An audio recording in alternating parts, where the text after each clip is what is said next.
जय बोलो देवादिदेव 1008 श्री भगवान महावीर स्वामी की जय जय जय। अहिंसा परमो धर्म की जय जय जय। परम पूज आचार्य गुरुवर श्री विद्यासागर जी महाराज की जय जय जय। आचार्य श्री समय सागर जी महाराज की, पूज मुनिवर श्री प्रमाण सागर जी महाराज की, पूज मुनिवर श्री संधान सागर जी महाराज की नमस्ते। एक हरा भरा वृक्ष था और अचानक वो सूखने लगा। लोगों ने भांति भांति के उपाय किए, लेकिन पेड़ जो सूखना शुरू किया तो सूखते ही गया। लोग बहुत परेशान थे। लोगों को ये समझ में नहीं आ रहा था कि आखिर ये पेड़ सूख क्यों रहा है। एक दिन किसी संत का उधर से गुजरना हुआ। लोगों ने अपनी व्यथा उनके चरणों में प्रकट की। संत ने अपनी दिव्य दृष्टि से इस पेड़ को देखा और कहा, ये पेड़ अब हरा नहीं हो सकता। ये पेड़ हरा नहीं हो सकता। सब सकते में आ गए कि क्यों नहीं हो सकता, आखिर इस पेड़ को क्या हो गया। बोले, इस पेड़ को तुम चाहे कितना भी सींचो, ये पेड़ हरा नहीं हो सकता, क्योंकि इसकी जड़ में कीड़े पड़े हुए।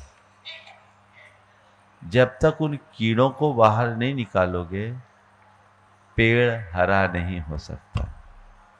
यदि पेड़ को सुरक्षित रखना चाहते हो तो इसकी जड़ से जमे कीड़ों को हटाओ।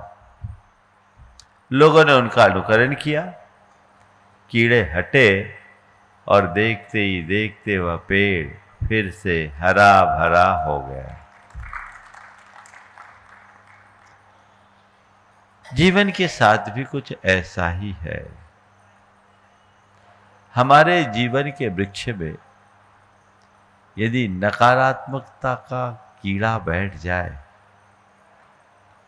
तो जीवन वृक्ष को वो पनपने नहीं देता।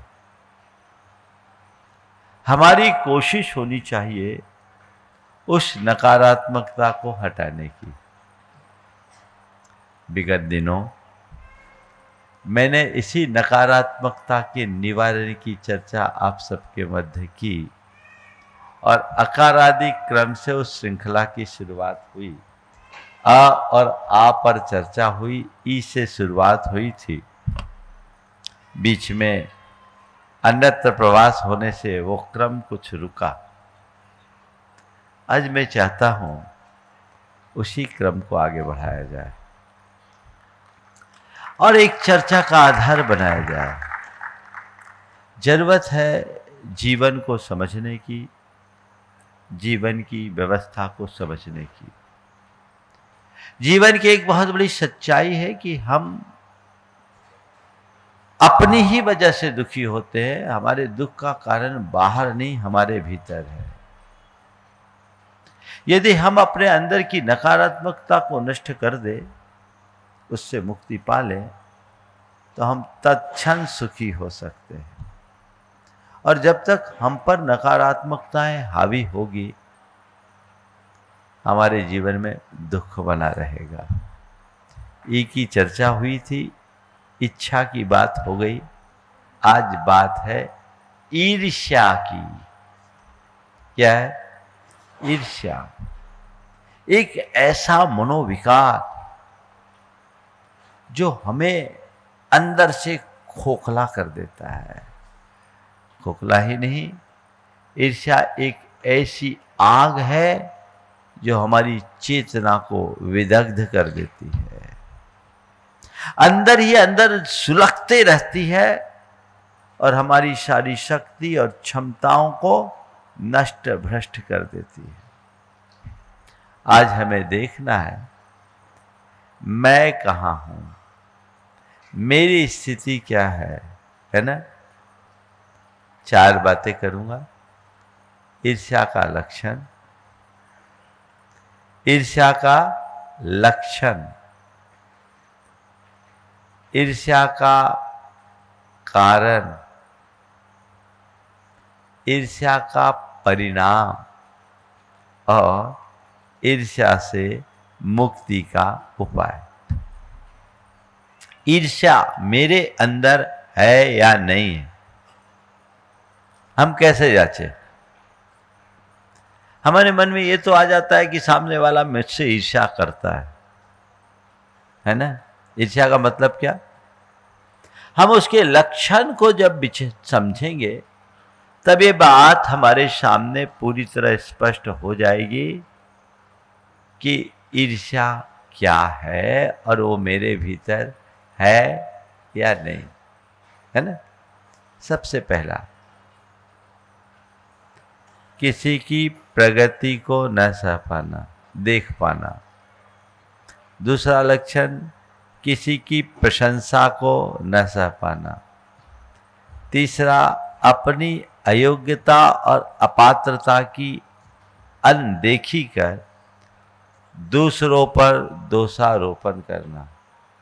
और चौथा, दूसरों को देखकर व्यर्थ ही जलना कुढ़ना। जांचे मेरे भीतर इन चारों लक्षणों में कोई है तो नहीं। यदि है तो हमें समझना चाहिए कि मेरे भीतर आग लगी हुई है, एक ऐसी आग जो मुझे भस्म कर रही है। मैं आपसे पूछता हूं, कोई आदमी प्रोग्रेस करता है, मन में क्या प्रतिक्रिया होती? अगर किसी की प्रगति को देखकर मन में प्रसन्नता है तो समझना मेरे हृदय में सदाशय है। लेकिन किसी की प्रगति को देखने के बाद यदि मन में नकारात्मकता आ रही है, अप्रसन्नता आ रही है, खिन्नता आ रही है, तो समझ लेना भीतर आग जली हुई है, आग लगी हुई है।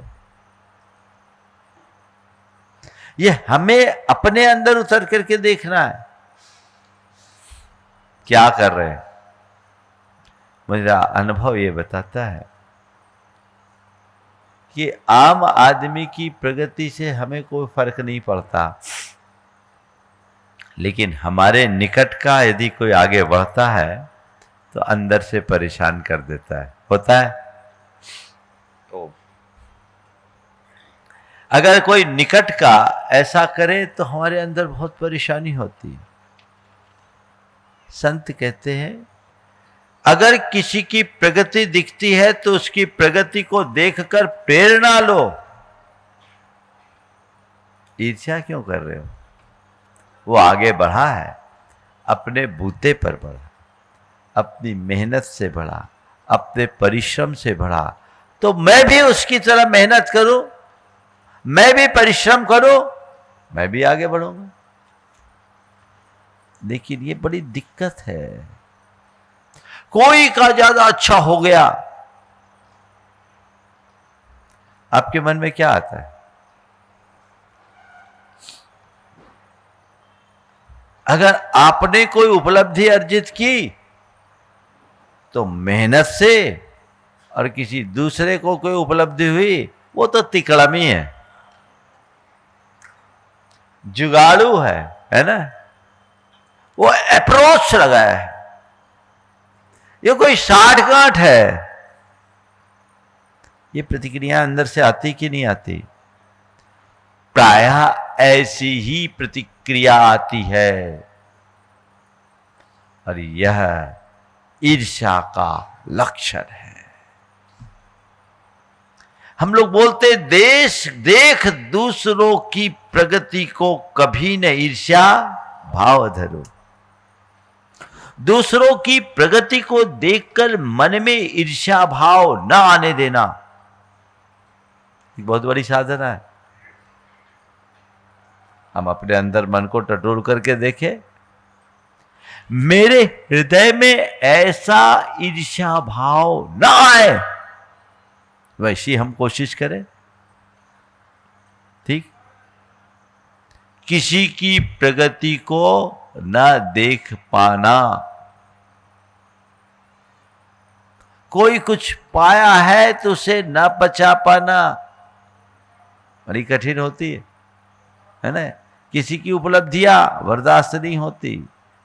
देवरानी मायके से आई और मोतियों का चूड़ा लेकर आई।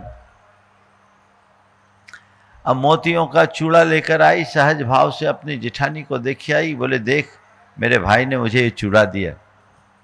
अब क्या है, जेठानी के अंदर आग लग गई। उसने चूड़ा देखा और बड़े भोलेपन से कहा, अरे बहन आजकल बड़ा गड़बड़ होता है, लोग मोतियों के नाम पर नकली मोती लगा देते। मुझे दिखा, मैं देखती हूँ परख कर, असली मोती होंगे तो सलामत रहेंगे, नकली होंगे तो टूट जाएंगे। मैं दांत से चबा चबा करके देखती हूँ। और जैसे ही कहा कि मैं देखती हूँ तो बहन जी समझ गई। उनने कहा रहने दो दीदी, असली मोती को पहचानने के लिए दांत भी असली चाहिए, नकली दांतों से असली मोती की पहचान क्या होगी। अमूमन ये जो प्रतिक्रिया है ये हमारी दुर्बलता का उदाहरण है। दूसरों को मत नापना, अपने भीतर झांक कर देखना, कहीं मैं ऐसा तो नहीं हूं। यदि हूं तो मेरे अंदर ये बीमारी आ गई है, मुझे इसकी चिकित्सा करानी है, मुझे इसका इलाज कराने की जरूरत है। दूसरा, किसी की प्रशंसा को न सह पाना, किसी की प्रशंसा को न सह पाना। अगर तुम्हारे सामने किसी की कोई प्रशंसा कर रहा है और तुम्हारी बॉडी लैंग्वेज चेंज हो रही है, समझ लेना ईर्ष्या है। एक बार की बात बता रहा हूं, ये किसी में बीमारी सब में है, चाहे तुम लोग हो चाहे हम साधु हो, कोई नहीं बचा। अब एक बार की बात, एक सज्जन मुझसे नए नए जुड़े प्रोफेशनल व्यक्ति थे और नया नया जुड़ा और हमसे ही प्रेरित होकर वो कहीं दर्शन करने के लिए गया। अब दर्शन करने के लिए गया, जुड़ा था तो प्रशंसा करने लगा, प्रभावित था, और जो जिससे प्रभावित होगा वो उसके गुण तो गाएगा ही। अब जैसी प्रशंसा करना शुरू किया, अब जिनके सामने किया वही नए नए साधु थे, समझ गए। संघ की बात कर रहा हूं, बाहर की बात नहीं कर रहा हूं, हम लोग सब एक ही है। अब वो क्या हुआ, जब प्रशंसा किया और उनकी नकारात्मक प्रतिक्रिया आई तो वो व्यक्ति आकर के मुझसे कहा, हालांकि उनका वो आशय नहीं होगा, लेकिन जो प्रतिक्रिया पॉजिटिव चाहिए थी वो नहीं मिली, नेगेटिव मिली। आदमी बहुत तेज होता है, एक बड़ी कंपनी का डायरेक्टर, वो गया और आकर के मुझसे जो बात कही मैं सुन के हिल गया। उनने कहा, महाराज जी साधुओं में भी ईर्ष्या भाव होता है क्या? साधुओं में भी ईर्ष्या भाव होता है क्या? मैंने पूछा क्यों? बोले महाराज जी मैं आपसे प्रभावित हुआ और मैंने जो देखा, जो महसूस किया, पाया, मैंने उसका बखान किया, लेकिन मुझे उसका नेगेटिव रिस्पॉन्स मिला तो मुझे लगा कि इनमें ईर्ष्या है। ये बात है। मैंने उनको समझाया कि ऐसा नहीं है, उनका आशय ऐसा नहीं होगा, पर मैं भी समझ रहा हूं मैं किसको समझा रहा लेकिन ये हकीकत है, कोई वस्तु नहीं है। ये मनोविकार, ऐसी दुर्बलता जो हमारा पतन कर देती है।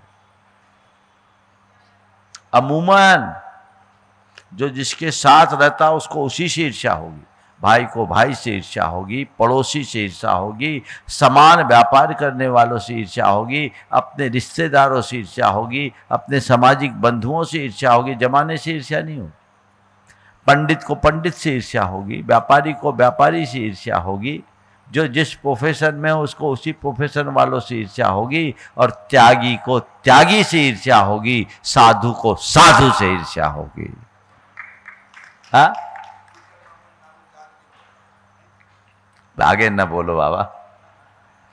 ज्यादा विवेचना मत करो, भाष्य लिखने की जरूरत नहीं है, सूत्रों में समझ लो।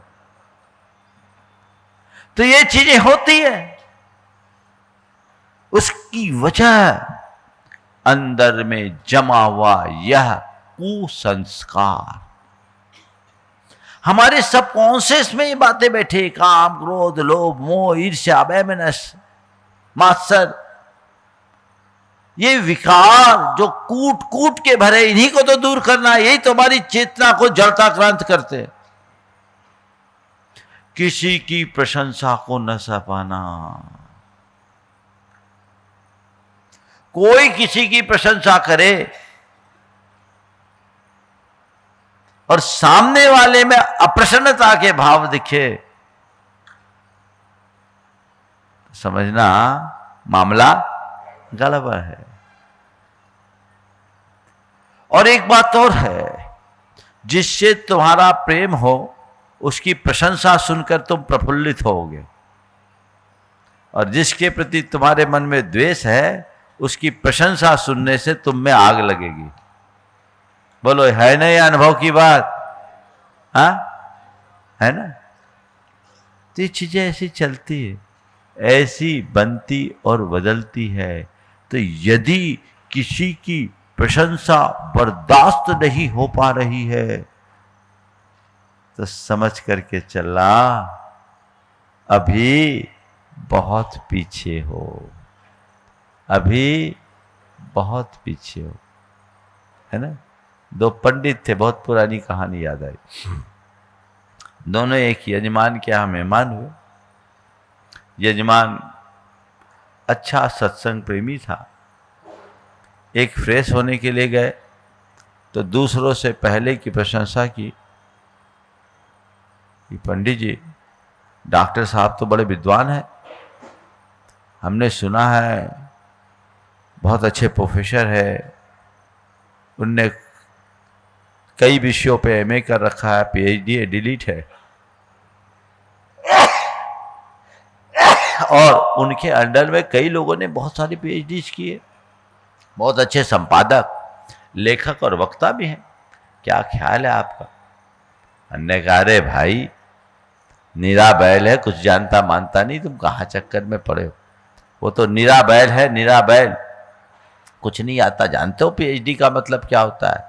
किसी एक पुस्तक के अंश को निकाल करके प्रकाशित करना साहित्यिक चोरी है, और 10 पुस्तकों का अंश निकाल कर 11वीं पुस्तक बना देने का नाम पीएचडी है। इससे कोई पंडित होता है? पीएचडी का कोई मूल्य नहीं। ठीक, सामने वाला सुन के रह गया। अब वो आए और ये गए, अब उनकी बारी। डॉक्टर साहब, पंडित जी तो बहुत पहुंचे हुए, हमने सुना है न्याय, व्याकरण, साहित्य और सिद्धांत सब पर समान अधिकार रखते हैं, काशी में बड़ा नाम है उनका, और बड़े बड़े दुरूह और क्लिष्ट ग्रंथ उन्हें पूरी तरह मुखाग्र है। हमने सुना उनकी व्याख्यान शैली भी बहुत अच्छी है और अध्यापन की प्रक्रिया भी बहुत अच्छी है। क्या विचार है आपका? अरे कहाँ मुग्ध हुए हो, वो तो निपट गधा है, कुछ आता जाता नहीं, 4 श्लोक याद कर लिए, उन्हीं को सबके बीच बघारता रहता और पंडित फरा पड़ता। आप मुगालते में मत रहो। ठीक, अब क्या हुआ, नाश्ते का समय आया तो एक के सामने एक टोकना भूसा और एक के सामने एक टोकरी घास रख दी। रखा, कहा पंडित साहब नाश्ता करो। दोनों आग बबूला, ये क्या हो रहा है, ये कैसे बदतमीज। क्षमा करे, मैंने विद्वानों की बातों को ही सदैव प्रमाण माना है। आप में से एक ने एक को बैल कहा, निरा बैल, और दूसरे को निपट गधा, तो मैंने सोचा बैल के लिए भूसा, अच्छे चोकर चूनी सब मिली हुई है, और गधे के लिए घास, इससे अच्छा नाश्ता क्या होगा, हरी हरी घास है, स्वीकार कीजिए। दोनों को बहुत शर्मिंदगी हुई, स्थिति ऐसी हुई कि मानो जमीन फट जाए, वो उसी में धंस जाए तो अच्छा है। पर ऐसा ही कुछ होता है कि नहीं होता, बोलो? दूसरों की प्रशंसा को न सह पाना। ओम।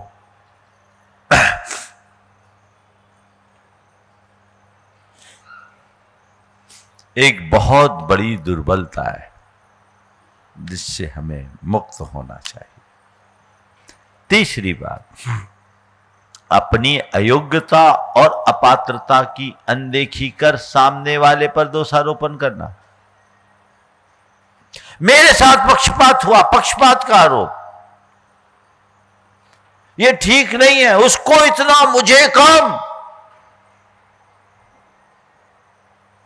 बड़े भाई को अगर पिता ने ज्यादा स्नेह दे दिया तो छोटे भाई को तकलीफ हो रही है। देवरानी को ज्यादा प्रोत्साहन मिल गया तो जेठानी परेशान हो रही है। एक भक्त पर ज्यादा हाथ आशीर्वाद दिख गया, उसका ज्यादा नाम ले लिया तो दूसरे भक्त विभक्त हो रहा है, भक्त से विभक्त हो जाता है। ये क्या है? ये ईर्ष्या है। मुझे जो मिला वो पर्याप्त नहीं दिखता, उससे कम क्यों मिला?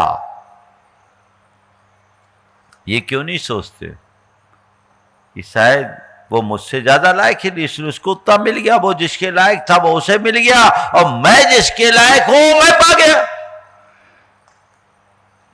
ऐसा हो सकता है कि नहीं? पर मन में फील होता है, छोटे भाई को महाराज जी ज्यादा प्यार करते हैं, मुझे तो देखते ही नहीं, मैं छोटा होता तो अच्छा होता। छोटे बच्चे में भी आ जाता है ना? ये क्यों? ये कमजोरी, ऐसा मन में कभी नहीं आना चाहिए। एक बार एक झरना बह रहा था, एक व्यक्ति झरने के पास गया, कटोरा लेकर के गया, कटोरा भर गया, लेकिन तभी एक पनिहारिन आई, उसने पूरा मटका रखा, घड़ा भर गया। फिर उसके बाद एक पनभरवा आया, उसको पूरा भार दिया, भार भर गया। अब इसके मन में आग लग गई, बोले झरना बड़ा पक्षपाती है, ये झरना बड़ा पक्षपाती है। देखो पनहारिन को पूरा खड़ा, पन भरवा को पूरा भार और मुझे केवल एक कटोरा, कैसा पक्षपात है? जब झरने पर ये आरोप लगाया तो झरने ने मुस्कुरा कर कहा, भाई मैं तो सब कुछ भरने को तैयार हूं, अपना पात्र तो बढ़ाकर, तेरा पात्र ही छोटा है तो मैं क्या भरूंगा, कटोरे में तो कटोरे ही जैसा होगा ना। तो क्यों ना हम अपनी पात्रता को बढ़ाने की कोशिश करें।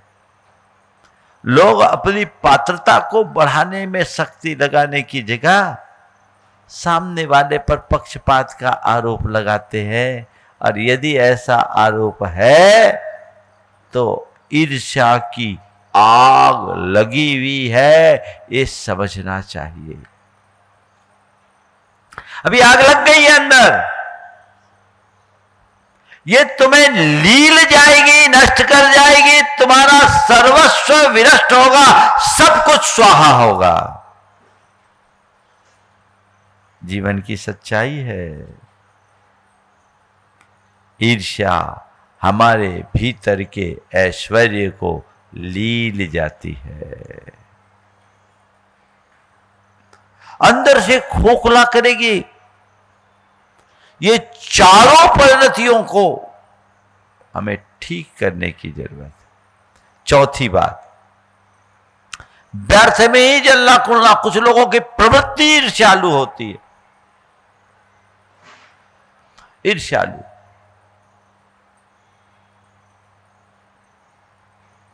एक अम्मा दिनों दिन दुबली होते जा रही, दिनों दिन दुबली, खाए पिए तो भी दुबली हो, बड़ी मुश्किल। जांच कराए तो निकले नहीं।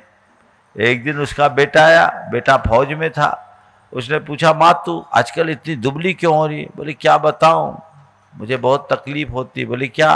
बोले पड़ोसन के यहाँ गाय भैंसे हैं, उनके यहाँ दूध होता है और रोज जो वो दूध से दही बनाने के लिए दही बनाकर घी बनाते, मथानी चलाते हैं ना, तो मथानी की आवाज जब आती है मेरे कानों में तो मुझे ऐसा लगता है ये मथानी मेरी छाती पे चल रही है। उनके पास इतना क्यों, मेरे पास क्यों नहीं, है ना?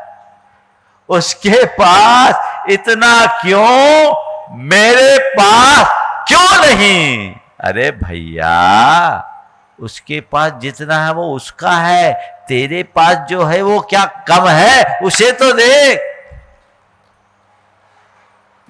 पर ईर्ष्या ये सब देखने नहीं देती, बोलो, है ना?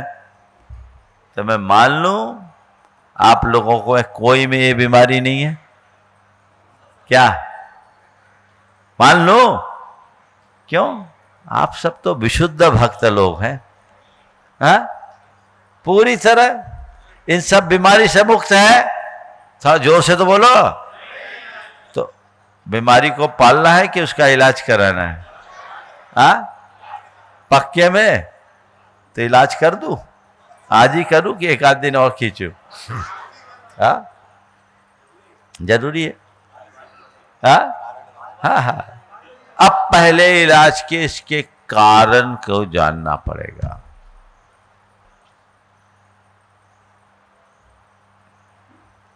ये ईर्ष्या क्यों आती है?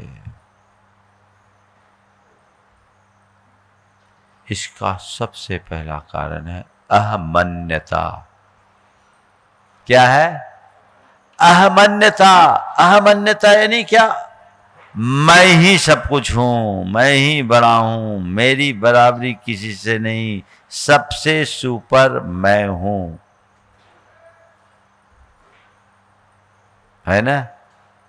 तो जब हम अपने आप को सुपर बनाए रखना चाहते हैं और हमसे कोई ऊपर बढ़ता दिखता है तो तुरंत उसकी टांग खींचने का जी होने लगता है? अहमन्य व्यक्ति अपने से आगे किसी को देखना ही पसंद नहीं करता। कोई आगे निकल गया तो उसके मन में बेचैनी आना शुरू हो जाती है। वो कैसे आगे बढ़ेगा, उसका नाम कैसे होगा, उसको इतनी कमाई कैसे होगी, उसकी इतनी बढ़ाई कैसे होगी, उसकी इतनी प्रतिष्ठा कैसे होगी, उसका इतना प्रभाव कैसे? सबसे ज्यादा नाम मेरा, सबसे ज्यादा बढ़ाई मेरी, सबसे ज्यादा प्रभाव मेरा और सबसे बड़ी प्रतिष्ठा मेरी। ये कौन बोलता है? अहमन्यता। मैं ही सब कुछ, है ना? ये जो सुपीरियरिटी का कॉम्प्लेक्स है हमें तोड़ देता है, समझ गए? आगे बढ़ने नहीं देता। दूसरा है असहिष्णुता। असहिष्णुता, दूसरों के गुणों को न देख पाना। वैचारिक रूप से हमें बहुत कृपण बना देता है, अंदर से तोड़ के रखता है। पर गुण सहिष्णुता एक बहुत बड़ा गुण है जो हमें गुणानुरागी बनाता है। और पर गुण असहिष्णुता मन में ईर्ष्या की आग लगा देता है। तुम्हारा मन जितना असहिष्णु होगा अंदर से तुम्हें उतना ही वो कमजोर करेगा। वहां से अपने आप को बाहर निकालने की जरूरत है। तीसरा है अनुदारता। अनुदार यानी किसी के प्रति उदार भाव न रखना। जिसका चित्त उदार होता है वो सामने वाले की कमी में भी अच्छाई देख लेता है, और जिसके मन में अनुदार होता है वह अच्छाई में भी बुराई देखता है। उदार हृदयी व्यक्ति वह होता है जो सबका हित चाहता है और सबको आगे बढ़ता देखकर प्रसन्न होता है। और अनुदार चित्त व्यक्ति केवल अपने स्वार्थ की बात सोचता है, बाकी से उसे कोई मतलब नहीं है। और चौथा कारण ओछी मानसिकता। क्या कारण है? ओछी मानसिकता। ओछी मानसिकता अगर मन में बैठ गई, जिसकी सोच छोटी होगी ये सब यही करेंगे। बड़ी सोच वालों की कहानी अलग।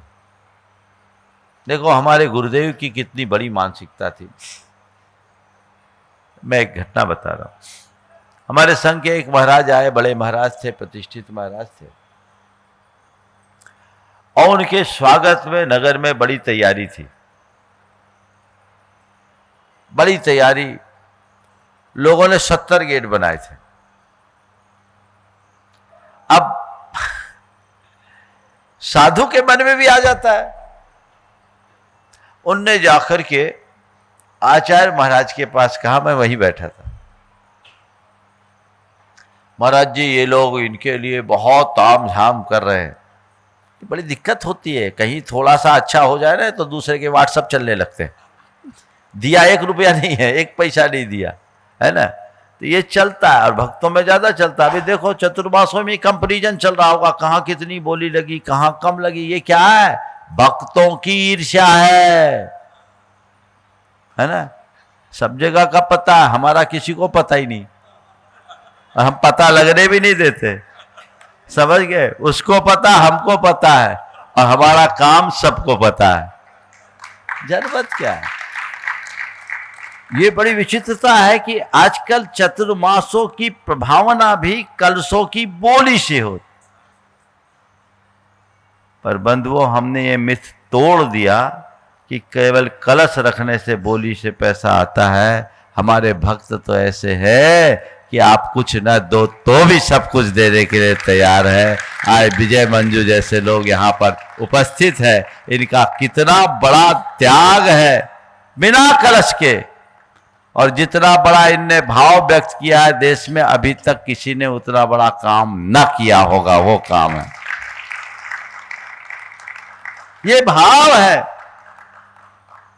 क्या कंपैरिजन किसी से करना? पता ही नहीं लगना चाहिए, व्यक्ति अपना काम करे और काम करके निकल जाए। इसलिए पिछले साल से मेरे मन में एक कलश तो एक ही कलश, और कहीं देने वालों की कमी नहीं है, लाइन लगी रहती है। कल भी लास्ट में 2 को रोका है, छपते छपते खबर छपी। कल का विचित्र हाल, अपने अजय थोड़ा सा परेशान था, महाराज 1 विकेट डाउन हो गया। बोले चिंता मत करो, 1 गया 3 आ गया। योग है। लेकिन क्या हुआ? ये कम, ये अधिक, ये जो मानसिकता है ठीक नहीं। तो गुरुदेव की बात कर रहा था, कहा महाराज जी इतना ताम झाम हो रहा है। आचार्य श्री ने बहुत, मुझे उनका अभी छवि उनकी याद आ रही है, दिख रही है। ने कहा अच्छी बात है ना, श्रावक का प्रभावनांग है, उनका काम करने दो, तुम क्यों परेशान हो रहे हो? तुम क्यों परेशान हो रहे? श्रावक का प्रभावनांग है, वो अपना काम करे। जिसकी सोच बड़ी होती है वही ऊंचाई को छूता है, छोटी सोच वाला तो छोटा ही बना रह जाता है। हमेशा ध्यान रखना, घटिया सोच से बढ़िया जीवन नहीं जी सकते। बढ़िया जीवन जीना चाहते हो तो बढ़िया सोच रखो, सोच में परिवर्तन। तो ये कारण हो गए। परिणाम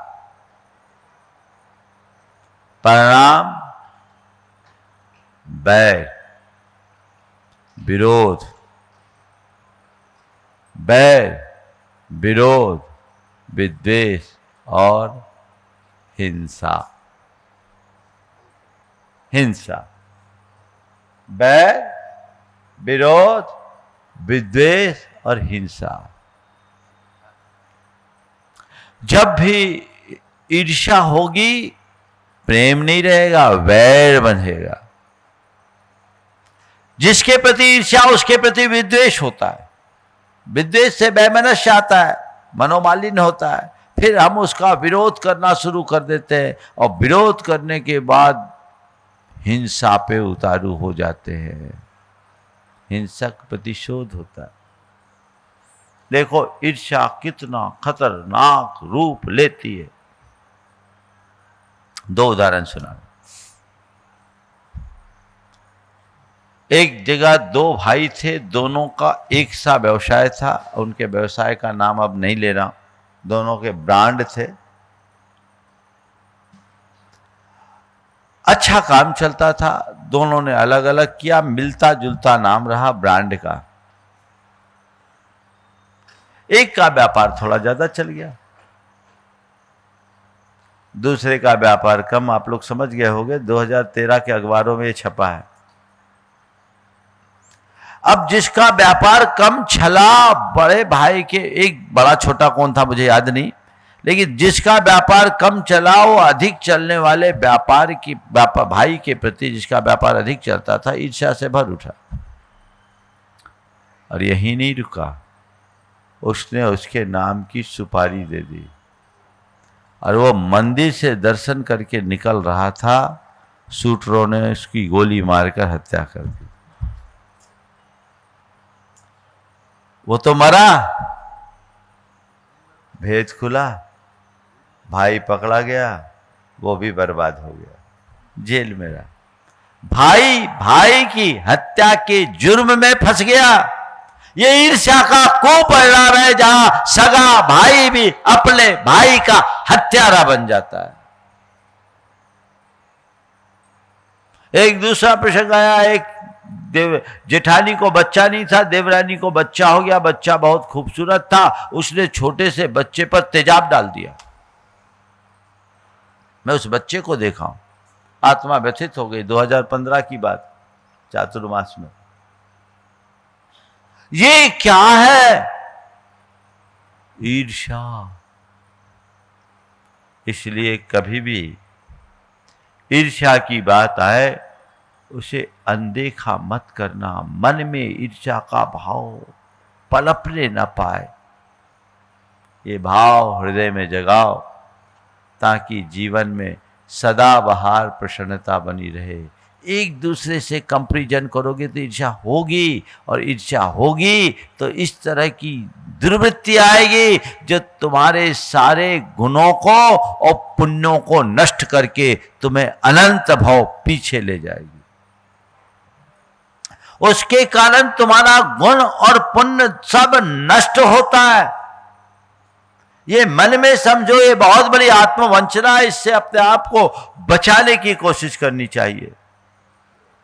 अब इससे बचे कैसे? सकारात्मक सोचो, पहली बात। नेगेटिव नहीं, पॉजिटिव सोचो। चलो हम नहीं, वो तो पा गया, क्या बुराई है ना? हम नहीं, वो पा लिया, क्या फर्क पड़ता है? ऐसी सोच रखे। दूसरी बात, गुणानुरागी दृष्टि रखे। अगर किसी के अंदर कोई गुण दिखे तो उस गुण को ग्रहण करने का भाव रखे। गुणानुरागी दृष्टि। जब हम गुणानुरागी बनेंगे तो हम दूसरों के गुणों को देखकर उसकी प्रशंसा करने के आदी बनेंगे। और अगर हम किसी की प्रशंसा करने के आदी बन जाए तो ईर्ष्या नहीं होगी। पर आप लोग मुंह पे प्रशंसा करते हो, पीठ पीछे तो गाली देते हो। झूठी प्रशंसा नहीं, मुंह की प्रशंसा नहीं, हृदय की प्रसन्नता से प्रेरित प्रशंसा तब होगी जब आप गुणानुरागी होगे। कल सब लोग इतने बढ़ चढ़ करके हिस्सा लिए, है ना, सबने अपनी अपनी भागीदारी दी। यदि तुम्हारे मन में उनके प्रति प्रशंसा है और उनका तुम हृदय से भरकर अनुमोदन कर रहे हो, बधाई दे रहे हो, तो पुण्य पा रहे हो। और तुम्हारे लिए लग रहा है हाँ बहुत नंबर 2 का कमा लिया, लगा दिया, तो तुम पाप के भागीदार हो। और अक्सर लोग ऐसी प्रतिक्रिया करते हैं, हाँ लगा रहा है, नाम कमाने को लगा रहा है, अब दिखा रहा है, नंबर 2 का लगा रहा है, अब बोल तो दिया है, जब देगा तब जानेंगे। ऐसे लोग भी हैं, देने वेने वाले थोड़ी। अभी तो महाराज के आगे पीछे घूम रहे हैं, सब बड़ी बड़ी बातें करते, करता कोई नहीं। ये टिप्पणी करके तुमने अपना सत्यानाश कर लिया। होता है, ये मन की दुर्बलता है। तो सकारात्मक सोचिए, गुणानुरागी दृष्टि रखिए, और तीसरी बात, अपनी लाइन लंबी कीजिए।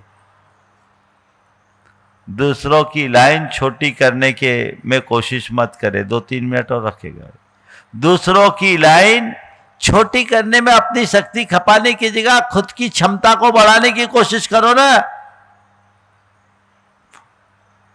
क्यों नहीं ऐसा कर सकते? लोग अपने को आगे बढ़ाने में शक्ति कब लगाते हैं, सामने वाले को पीछे करने में अपनी ताकत लगाते हैं। 2 प्रकार के प्राणी, एक केकड़ा और एक है मछली। मछली क्या करती है? एक मछली दूसरी मछली को क्रॉस करके आगे चले जाती है, दोनों एक दूसरे से बेखबर रहती। जिसने क्रॉस किया वो भी और जिसको क्रॉस किया वो भी, क्योंकि सब अपनी मस्ती में है, क्योंकि दोनों के अपने अपने टारगेट है, किसी दूसरे को उनने एक दूसरे का टारगेट नहीं बनाया। लेकिन केकड़े की हालत क्या हो? एक आगे बढ़ता है तो 4 उसकी टांग खींचता है ना। एक राजनीति शास्त्र का प्रोफेसर अपने कुछ छात्रों के साथ जा रहे थे, देखा कि तालाब के किनारे एक आदमी केकड़े पकड़ रहा था और उसकी टोकरी बहुत छोटी थी, खुली थी।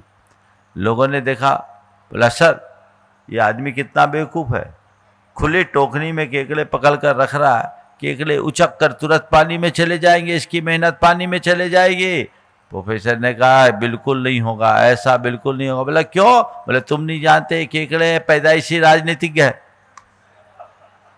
ये केकड़े पैदाइशी राजनीतिज्ञ है, ये कभी भी पानी में नहीं जाएंगे। बोले क्यों? बोले एक केकड़ा उचक कर जाना चाहेगा तो 4 उसकी टांग खींचेंगे, कभी नहीं जाएंगे। आज समाज में ऐसे केकड़ों की भरमार है ना। तो केकड़ा मत बनो भाई, मछली की तरह जीवन जियो। मछली में प्रतिस्पर्धा हो सकती है, प्रतिद्वंद्वता नहीं होती, और केकड़ों में एक दूसरे के प्रति केवल प्रतिद्वंद्वता होती है। वह एक दूसरे के प्रतियोगी बन जाते हैं। संत कहते सहयोगी बनो, प्रतियोगी नहीं। और चौथी बात, आत्मीयता का विस्तार करो। अपने संबंधों में आत्मीयता का पुट भरना शुरू करो। हमारी आत्मीयता जितनी प्रगाढ़ होगी, प्रेम भाव का उतना अधिक विस्तार होगा, और जितना प्रेम भाव बढ़ेगा मन में प्रसन्नता भी बढ़ेगी और ईर्ष्या अपने आप नष्ट भ्रष्ट होगी। तो हम अपने हृदय में ऐसे प्रेम भाव को बढ़ाए, ईर्ष्या से मुक्ति पाए, जीवन को बेहतर बनाए। कल मैं पुनः इसी विषय पर चर्चा करूंगा और कल ईर्ष्या मुक्ति का एक भावना योग भी कराऊंगा।